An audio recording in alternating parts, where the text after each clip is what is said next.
just to recap, last quarter, we released a security threat detection capability in PKI Spotlight. This level of automated security threat detection is now built into the PKI Spotlight engine. It runs in the background, similar to the best practices, and includes a recipe of items that in combination triggers the security threat alert so that you know which server is vulnerable, which component needs to be fixed, and the steps on how to fix it. With this quarter's release, we've added security checks for known vulnerabilities outlined in the SpecterOps publication. We're pleased and honored to have the authors of the certified pre-owned document, Lee and Will, in attendance today, and grateful for their contributions to the PKI community. Mike, I'm going to hand this over to you, Mike, who's a lead dev on our team, to tell us more about why SpecterOps document is so important. Yeah, until the SpecterOps doc was published, cyber attacks involving ADCS have largely been theoretical. This is the first time that a step-by-step guide or set of guides has been publicly available for abusing Microsoft ADCS to attack Active Directory. The instructions can allow an attacker to elevate their access all the way to enterprise administrator, essentially God in Active Directory. So I'm just going to jump in real quick, Mike. So does this mean that pen testers can refer? So me, I know almost nothing about pen testing, right? But I have been on CryptBB and Nold and Breach before it was taken down. I do see people talk about the white paper. Is this a walkthrough? Could I use this? Could my grandma use this as a walkthrough? The way it's laid out makes it extremely easy to follow, even for someone with very little technical experience.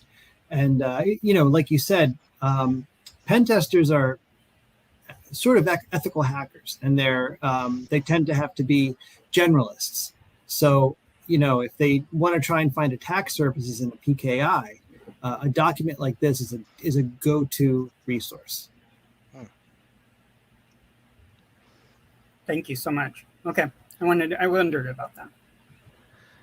Yeah, and that's a good point. I mean, these cases are published; they're out there. So it's whether you're NERC-CIP compliant or even if your PKI is walled off from the internet, the threat still exists.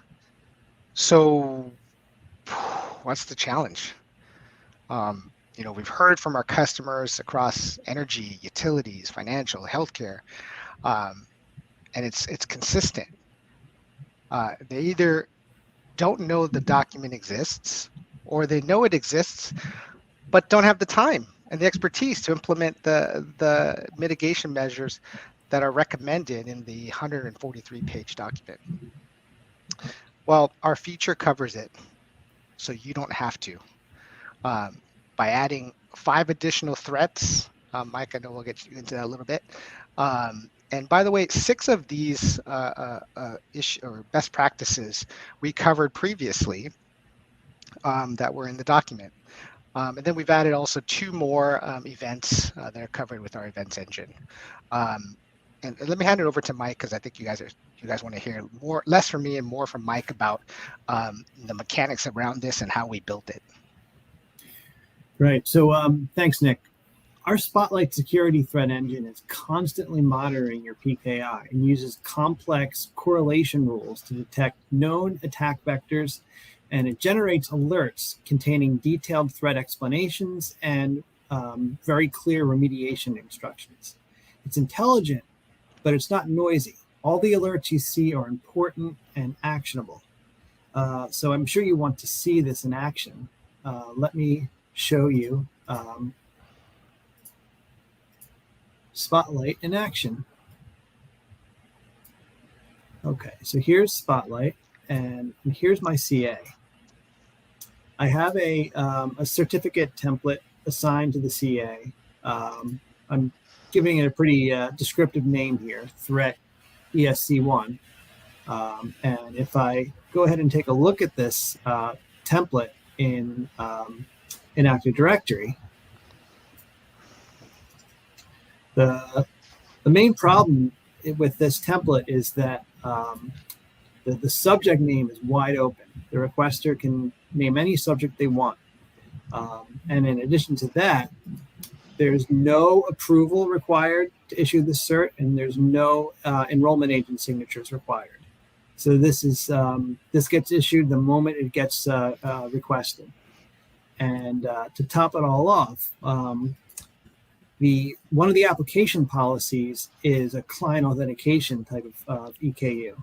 So this basically this is a certificate that if a malicious actor was able to successfully request a certificate against this template, they would have the ability to essentially do certificate-based client authentication as anyone they want. So now in Spotlight, this CA is being monitored in Spotlight, and you see here I'm looking at the agent configuration, the CA configuration, and we have the templates that are enabled on the CA, and I can show you all the same details I showed you in the Microsoft GUI right here. But what's important is on the threats page is we have a threat open that's talking about this specific template. And if we look at the details of the threat, and we have a detailed description, and here's the recipe why it was flagged. So it's assigned to at least one CA in your Active Directory. It does not require manager approval. It does not require any co-signatures, and the subject name is open to be changed, and it has a client authentication type EKU.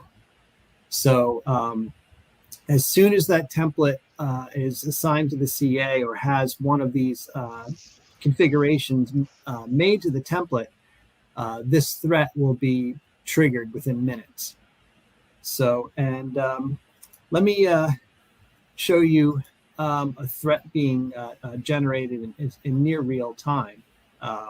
So my memories of first getting started with PKI was that I thought that I could publish a template that was essentially benign by essentially removing all application policies. My assumption was, well, if a certificate doesn't have any EKUs, then it can't be used for anything, right? Wrong. No application policies, no EKUs equals all application policies. So this is essentially a Swiss Army knife certificate template. So just create the template in Active Directory, and I'll go ahead and I'll assign it to my CA. And in a few minutes, our threat engine will do another pass of Active Directory and find this template, and we'll see another threat. And while we're waiting for that to happen, I just wanted to point out that this is the first time that I know of that there is a interface where you can look at the assigned templates to a CA and see all the attributes of the templates here in the screen here. So in the Microsoft GUI here, if I want to look at a template attributes, it seems like you should be able to open this guy right here, but you only get a very small subset of the details here.